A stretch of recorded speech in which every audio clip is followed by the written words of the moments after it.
and the rising tensions in East Asia. The UN Security Council provides the unique global venue for that peace-affirming work.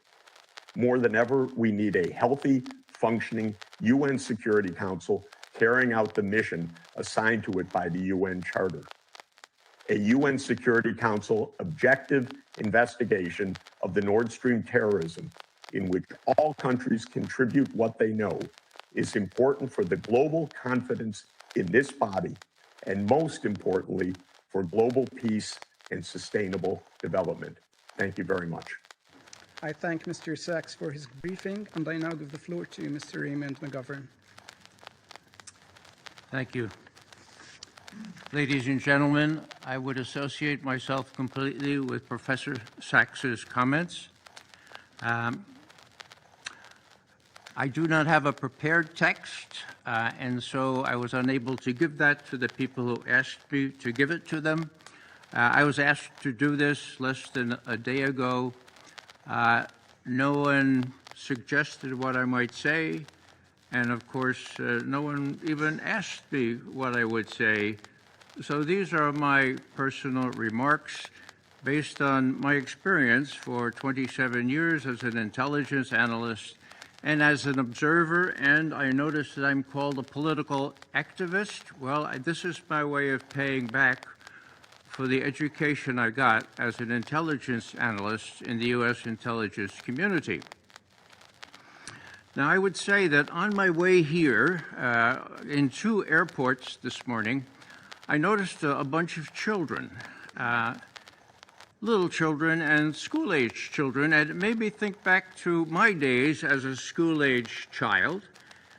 I was one of those who hid under my desk because of the threat of the Russian atom bomb, as though that would protect me.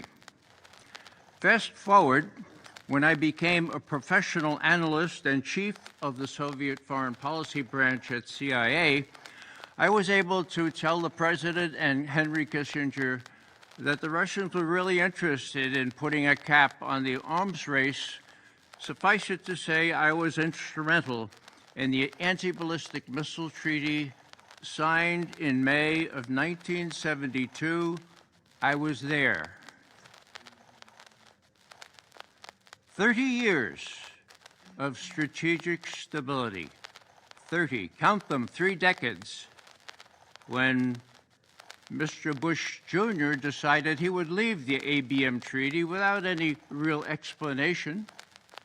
And then Mr. Trump left the INF treaty, which I thought could never be concluded because it involved the destruction of a whole class of nuclear-tipped intermediate-range ballistic missiles in Europe and in Siberia. Then we had the Open Skies Treaty, from which the U.S. left. And now we are warned that the New START is also in danger. I must say that after the anti-ballistic missile treaty was signed, I was feeling euphoric. I need not worry about whether they're building this building just to be demolished by the next nuclear weapon. And it's very sad for me to watch what's going on now, where people can't get together and deal.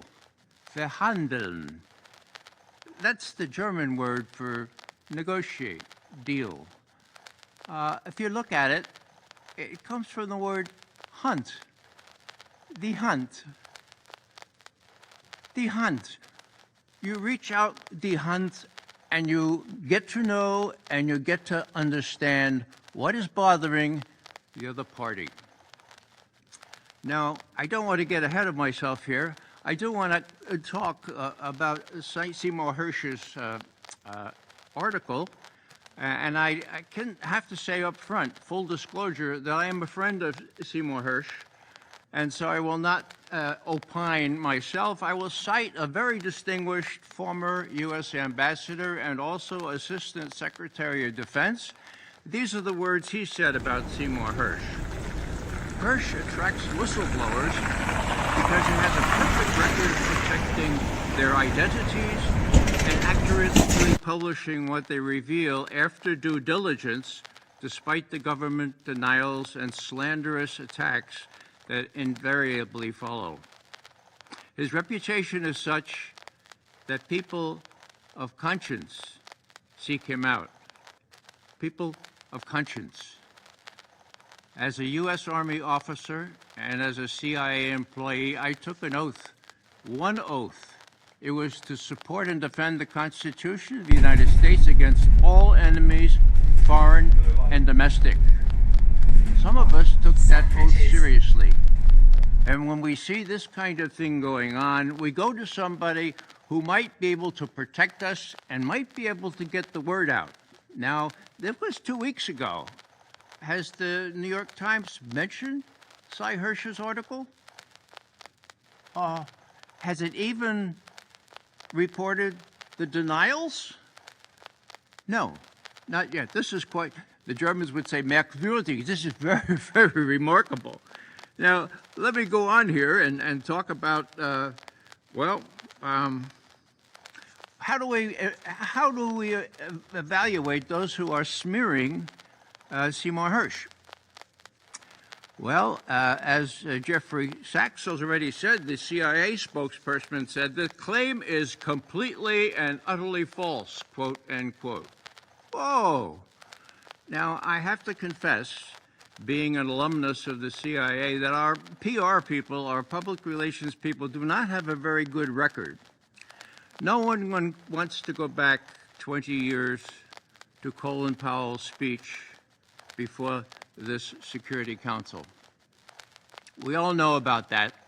What I would like to do is simply say, what happened before that speech?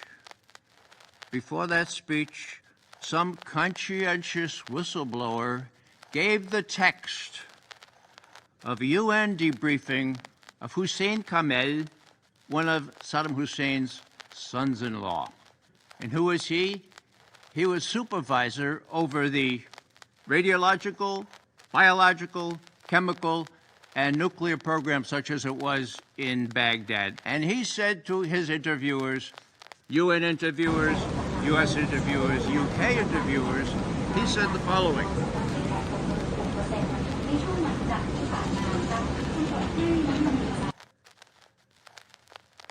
All nuclear, chemical, biological, and missile programs have been destroyed. Now, they asked him, the interrogators did, well, how do you know? And Kamel said, well, I was in charge of them. I mean, I don't know how it works in your country, but when I order something destroyed, it gets destroyed. Yeah, how do you know? Did you check? Well, yeah, I checked a couple. Are you trying to get me to say they were not destroyed? This is 1995. Now, someone leaked that transcript to Newsweek.